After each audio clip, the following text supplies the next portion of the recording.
Hello friends, कैसे हैं आप सब। उम्मीद है आप सब अच्छे होंगे और आपकी सीटेट की प्रिपरेशन अच्छे से चल रही होगी। फ्रेंड्स, आज हम करने वाले हैं इंग्लिश के 30 क्वेश्चंस। तो अपने क्वेश्चंस को हम स्टार्ट करते हैं। देखिए, क्वेश्चन नंबर जो स्टार्टिंग से दिया हुआ है, आपको 1 से 8 तक के क्वेश्चंस के आंसर करने हैं, जिसमें आपको एक पैसेज गिवन है। इस पैसेज को रीड करके फिर आंसर्स देने हैं, ठीक है। तो इसमें सबसे पहले आपको क्या करना रहता है, नियम तो होता है सबसे पहले एक बार पैसेज पढ़िए फिर आप क्वेश्चंस को देखिए। लेकिन आपको जब जल्दी क्वेश्चंस को सॉल्व करना है तो पहले आप क्वेश्चंस को पढ़िएगा, ठीक है। क्वेश्चंस को पढ़िए तो माइंड में ये बात रहती है हमारे कि हमें किस क्वेश्चन का आंसर देना है। तो अगर हमें वो स्टार्टिंग में मिल जाता है तो हमारा क्वेश्चन जल्दी सॉल्व हो जाता है। तो इस तरीके से आप पढ़ के इसको करेंगे, ठीक है। तो अब देख लेते हैं हम। देखिए, द रिपोर्ट इज़ अबाउट, तो यहाँ पर कह रहा है रिपोर्ट किसके बारे में है। तो यहाँ पर देखिए, अब हमें जब एक बार हम पैसेज को पढ़ेंगे, कह रहा है 15 years ago brothers Nadeem Shahzad and Mohammad Saud rescued an injured black kite and took it to a veterinary hospital। ठीक, इस तरीके से पूरा पैसेज आपको पढ़ लेना है। तो ये रिपोर्ट अब किसके बारे में दी गई है, ये हमें इसका आंसर देना रहेगा, ठीक। तो इसको जब आप पूरा पैसेज पढ़ लेंगे तो आपको पता चल जाएगा कि हमें ये वाला आंसर कहाँ पर गिवन है, ठीक। तो इस तरीके से आपको देखना रहेगा। तो आप पहले पैसेज को पूरा अच्छे तरीके से पढ़ लीजिएगा। और इसमें हम अभी आपको आंसर डायरेक्ट कर रहे हैं, बट आपको पूरा पढ़ के तब आंसर करना है, ठीक है। तो आप जब भी पेपर में आए पूरा अच्छे से पढ़ के तब आंसर कीजिएगा। तो इसका राइट ऑप्शन क्या हो जाएगा, बी इसका राइट ऑप्शन हो जाएगा। 2 brothers that who treat injured bird. यहाँ पर जो रिपोर्ट दी गई है 2 ब्रदर्स के बारे में बताई गई है बात, तो इसलिए यहाँ पर बी इसका राइट ऑप्शन है, ठीक। आप पूरा पैसेज वहाँ पर देखिए, पैसेज तो वैसे भी ये आना नहीं है, तो पैसेज तो अलग ही आएगा। तो इसके लिए आपको वहाँ पर पैसेज पढ़ के तब इसको आंसर करना होगा। नेक्स्ट क्वेश्चन नंबर 2 कह रहा है the boys were prompted to treat injured birds on their own because, यहाँ पर of their love for birds, of their love for surgeries, a hospital refuse to treat an injured kite, there was no hospital for birds. यहाँ पर इसका right option C हो जाएगा, a hospital refuse to treat an injured kite. अब देखिए question number 3। तो question number 3 कह रहा who help the brothers locate injured birds. तो इसका राइट ऑप्शन क्या हो जाएगा, adults and children from near by areas. ये चीज़ें आपको जब आप ये पूरा पैसेज पढ़ लेंगे एज अ स्टोरी तो आपको सारी बातें पता चल जाएंगी।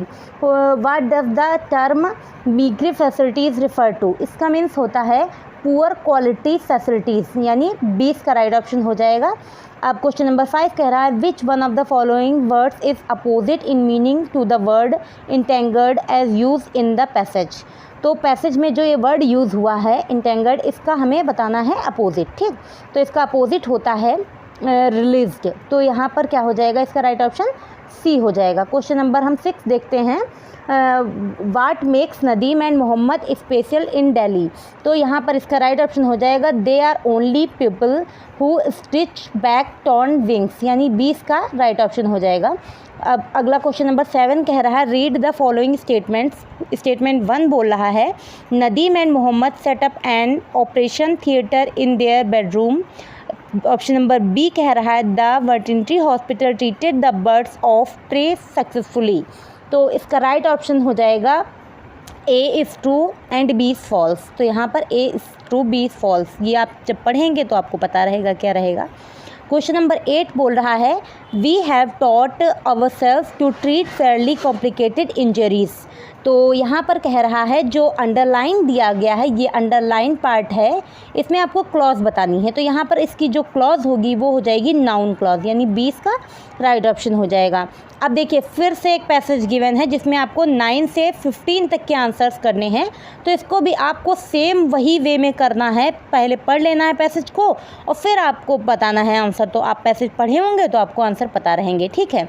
तो यहाँ पर हम पैसेज को नहीं पढ़ रहे हैं क्योंकि हमें पता रहेगा आपको आप पैसेज पढ़ के इसका आंसर आसानी से कर लेंगे, तो इसके हम डायरेक्ट आंसर कर रहे हैं, ठीक। तो क्वेश्चन नंबर 9 कह रहा है द पैसेज टॉक्स अबाउट।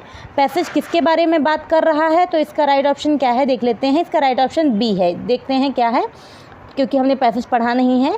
तो passage talks about how king Ashoka spread his messages. तो यहाँ पर राइट ऑप्शन बी हो जाएगा, ठीक। पैसेज ज़्यादा टफ नहीं रहता है, पैसेज ऑलमोस्ट बहुत अच्छे से सॉल्व हो जाता है, बस आपको अच्छे से पढ़ लेना रहेगा। फिर कह रहा है dash on the road to Bangalore a thoughtful sign board directs you. फिर कह रहा है the words thoughtful is used for the sign board in the above line because, यहाँ पर इसका राइट ऑप्शन हो जाएगा it shows the way to a national monument. तो यहाँ पर राइट ऑप्शन क्या हो जाएगा, इसका सी राइट ऑप्शन हो जाएगा। क्वेश्चन नंबर 11 कह रहा है which of the following is true in terms of the practice followed in their older days. तो राइट ऑप्शन इसका है बी कह रहा है inscribe codes of conducts on rocks. अब क्वेश्चन नंबर 12 कह रहा है king Ashoka embraced Buddhism because he. तो इसका राइट ऑप्शन कह रहा है C who was moved by the destruction caused in the battle in Kalinga. तो यहाँ पर राइट ऑप्शन क्या हो जाएगा, सी हो जाएगा। फिर क्वेश्चन नंबर 13 कह रहा है which of the following words is similar in meaning to the word favoured as used in paragraph 1। Paragraph 1 में जो ये वर्ड यूज़ हुआ है इसका आपको बताना है, सिमिलर मीनिंग बतानी है, मीन्स इसका सिनोनिम बताना है। तो यहाँ पर क्या इसका राइट ऑप्शन हो जाएगा, रिनोड, यानी ये सी इसका राइट ऑप्शन हो जाएगा। अब क्वेश्चन नंबर 14 कह रहा है which of the following words in opposite in the meaning of the courage as used in the paragraph. तो इसका हमें राइट ऑप्शन बताना है, इसका राइट ऑप्शन हो जाएगा पीस, यानी राइट ऑप्शन डी हो जाएगा। अब देखते हैं हम 15 से अब हमें आगे के क्वेश्चंस देखने हैं। कह रहा between the river and the hills lies Siddhapura which is a very small village, identify the clause in the underline part. देखिए which is a very small village, यहाँ पर हमें बताना है ये इसमें क्लॉज कौन सी है। तो यहाँ पर देखिए कह रहा है the underline part of the above sentence which is a very small village is an adjective class. अब देख लेते हैं हम एडजेक्टिव क्लॉज होती क्या है। तो एडजेक्टिव क्लॉज होती है a dependent clause that add something about subject और ऑब्जेक्ट और मॉडिफाई देम। तो यहाँ पर सब्जेक्ट ऑब्जेक्ट या फिर उनके बारे में बात करी जा रही है, ठीक। तो इसका राइट ऑप्शन क्या हो जाएगा, ए हो जाएगा, एडजेक्टिव क्लास। अब देखते हैं हम क्वेश्चन नंबर 16, यहाँ से पेडागोजी के क्वेश्चन लग रहे हैं। तो देखते हैं, कह रहा है a teacher believe that free writing will help her students to strengthen their language skills. Free writing can be understood as writing. तो ए ऑप्शन कह रहा है that is taken from the free source. B कह रहा है that is based on free drawing. C बोल रहा है that is based on noting down everything that comes to mind without concern for rules. या फिर डी बोल रहा है that is planned and written for a free source with a focus and concern on grammatical rules. तो यहाँ पर question number इसका 16 का राइट ऑप्शन क्या हो जाएगा, सी हो जाएगा, that is based on noting down everything that comes to mind without concern for rules. अब देखते हैं हम क्वेश्चन नंबर 17, कह रहा है the steps to the writing process. Writing process के स्टेप्स क्या रहेंगे, beginning with publishing, end with mind mapping, या फिर सी बोल रहा है बिगिन विद ब्रेन स्टॉर्मिंग, या फिर डी बोल रहा है एंड विद रिव्यूइंग। तो यहाँ पर सी इसका राइट ऑप्शन हो जाएगा, बिगिन विद ब्रेन स्टॉर्मिंग। अब क्वेश्चन नंबर 18 कह रहा है which reading technique is used for reading the daily newspaper. तो डेली न्यूज़पेपर को रीड करने के लिए जो टेक्निक होती है वो कौन सी होती है, पूछ रहा है यहाँ पर। तो देखिए कह रहा है extensive reading, detailed reading, scanning, skimming. तो यहाँ पर स्किमिंग इसका राइट ऑप्शन है। स्किमिंग देखते हैं, skimming reading is a technique for reading rapidly in order to get a general overview of the material. देखिए न्यूज़पेपर जब हम पढ़ते हैं तो मेन खबरों को पढ़ते हैं, अगर एक एक वर्ड मतलब बहुत डिटेल्ड में उस तरीके से नहीं पढ़ने बैठ जाते हैं, इसलिए इसका राइट ऑप्शन क्या हो जाएगा, डी होगा। अब क्वेश्चन नंबर 19 कह रहा है teacher of class 6 engages her student in pre-reading activity. This will help the A option कह रहा है teacher is summarising the test. B कह रहा है teacher to connect the text with the previous knowledge of the learner. या फिर बोल रहा है सी ऑप्शन कह रहा है learners to memorise the reproduce the text. या फिर डी बोल रहा है learners to memorise the meaning of difficult words they come across in the text. तो यहाँ पर इसका राइट ऑप्शन क्या है, राइट ऑप्शन बी है। देखिए the teacher of class 6 engages her student in pre reading activity में जो वो दिस विल हेल्प द, इसको किस चीज़ से हेल्प करता है, teacher to connect the text with the previous knowledge of the learner. यहाँ पर पूर्व ज्ञान की बात करी जा रही है, 20 का राइट ऑप्शन हो जाएगा। क्वेश्चन नंबर 20 देख लेते हैं। A person who is fluent in many different languages is called, जो बहुत सारी लैंग्वेजेस में फ्लुएंट होता है उसको बोला जाता है पॉलीग्लॉट, यानी इसका बी राइट ऑप्शन हो जाएगा। ठीक, ये तो आपको याद करने वाली चीज़ है। फिर अगला 21 कह रहा है Geetika a class 6 student is not able to pronounce a few words properly, the teacher provides her individual attention and helps her by using various strategies. In Vygotsky's view, this kind of support is, Vygotsky के according यहाँ पर कौन सा जो help वो teacher उसको कर रहा है, तो किस तरीके से, तो यहाँ पर स्कैफोल्डिंग हो जाएगा। ठीक है, स्कैफोल्डिंग जो आपने पढ़ा होगा, पाड़ या ढांचा। ठीक, तो यहाँ पर राइट ऑप्शन इसका हो जाएगा बी। ठीक, अब देखते हैं हम क्वेश्चन नंबर 22 कह रहा है if there is a student with visual deficiency in a class which of the following strategy must be followed by the language teacher. Language teacher के द्वारा जो फॉलो की जाती है स्ट्रेटजी क्या होनी चाहिए।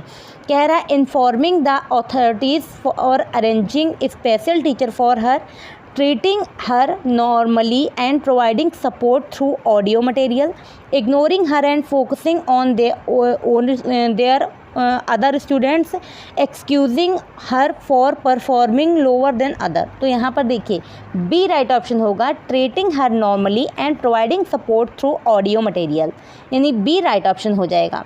क्वेश्चन नंबर 23 कह रहा है language teacher accesses the learning and progress of each child of his class by collecting information, by conducting various language activities and tasks given to them. This type of assessment is, ये किस type का assessment है, यहाँ पर फिर से देखिए एक बार। कह रहा है language teacher accesses the learning and progress of each child of his class by collecting information, by conducting various language activities and task given to them. This type of, देखिए फॉर्मेटिव है, जो फॉर्मेटिव रहता है वो class में जो शिक्षण दिया जा रहा होता है उसी के दौरान ही रहता है। तो यहाँ पर ए इसका राइट ऑप्शन हो जाएगा। और सबसे बढ़िया असेसमेंट फॉर्मेटिव असेसमेंट ही होता है क्योंकि ये टीचिंग लर्निंग प्रोसेस के दौरान होता है। ठीक है, तो ए इसका राइट ऑप्शन हो गया। अब देखते हैं हम क्वेश्चन नंबर 24 कह रहा है teacher of grade 7 has to evaluate writing skill of her learners. Which of the following should be the objective of their test items developed by her? A option कह रहा है the learner is able to take dictation, the learner is able to describe a character orally, the learner is able to express ideas coherently and systematically, the learner is able to comprehend the questions and write their answer. तो right option इसका क्या हो जाएगा, सी इसका right option हो जाएगा। अब देखते हैं क्वेश्चन नंबर 25 कह रहा है after reading the text the teacher has to engage her grade 6 student in post reading activity for enhancing reading comprehension. Which of the following task should she select. A option कह रहा है giving dictation of words that they read in the text. B कह रहा है ask student to write in 7-8 sentences about what they have read, ask questions to memorise and right the meanings of difficult words that comes across while reading a text, ask student to copy the questions and answers from the board in their notebooks. तो इसका right option देखिए क्या है, right option B हो जाएगा इसका, ask student to write in 7-8 sentences about what they have read। ठीक, तो ये हो गया इसका राइट ऑप्शन। अब देखते हैं हम क्वेश्चन नंबर 26 कह रहा है peer review is understood as an important strategy for improving students writing process. The purpose of peer review is to encourage in finding faults of their peers। B कह रहा offer formative feedback to their peers which further helps them to improve their draft। सी कह रहा helps the teacher in evaluation of writing of students। D be able to connect ideas and build paragraph for the writing। तो फिर से देखिए कह रहा peer review is understood as an important strategy for improving students writing process. The purpose of peer review is to, peer review क्यों होता है, तो यहाँ पर देखिए इसका राइट ऑप्शन क्या है, offer formative feedback to their peers which further helps them to improve their draft. यहाँ पर देखिए पीयर ग्रुप में जब बच्चे खुद ही अपने एक दूसरे का असेसमेंट कर रहे होते हैं तो ये चीज़ होती है। तो ये सब बढ़िया होता है क्योंकि एज अ फॉर्मेटिव असेसमेंट की तरह काम करता है, फॉर्मेटिव फीडबैक दे रहा होता है। तो इसका राइट ऑप्शन क्या हो जाएगा, बी हो जाएगा। ठीक, अब देखते हैं हम क्वेश्चन नंबर 27 कह रहा है becoming a skilled reader requires learning to reason about written material using knowledge for from everyday life and from disciplined field of study, so it can be said that skilled reading is. Skilled reading के बारे में बात करी जा रही है। तो इसका देखिए राइट ऑप्शन क्या हो जाएगा, फ्लुएंट, कंस्ट्रक्टिव, एक्सटेंसिव, डिकोडिंग। तो यहाँ पर इसका राइट ऑप्शन हो जाएगा कंस्ट्रक्टिव, यानी बी राइट ऑप्शन है। अब क्वेश्चन नंबर 28 कह रहा है which of the following is not true for the multilingualism as a classroom resource. तो ए ऑप्शन बोल रहा है teacher respect diverse linguistic culture of the class. B कह रहा है linguistic and cultural deviations are seen as tools for language learning. C teacher gives opportunity for peer interaction in the class. D बोल रहा है diverse languages of children are neither tolerant nor used in class. तो देखिए यहाँ पर कह रहा है diverse languages of children are neither tolerant nor used in class. D is right option. And question number 29 is a teacher of class 5 provides such opportunities of assessment where students decide for themselves whether their progress or language used in good or not.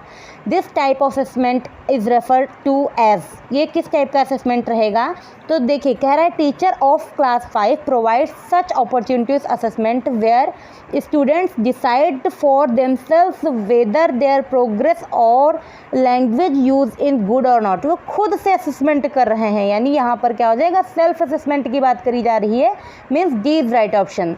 And last question is question number 30 a type of writing that explains all illuminates facts is. तो देखिए कह रहा है descriptive writing, expository writing, persuasive writing, narrative writing.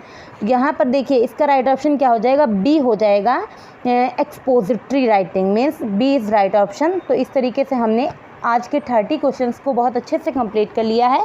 आप सभी questions को एक बार देख लीजिएगा और अच्छे से कंप्लीट कर लीजिएगा। अब हम अपने नेक्स्ट क्वेश्चंस को लेके आएंगे अपने नेक्स्ट वीडियो में, जब हम दूसरा पेपर कराने वाले हैं। जो 6 फरवरी वाला पेपर हम करवा रहे थे अभी तक, वो पेपर आज पूरा कंप्लीट हो चुका है। पूरे 150 क्वेश्चन हमने 30 से करके करा दिए हैं।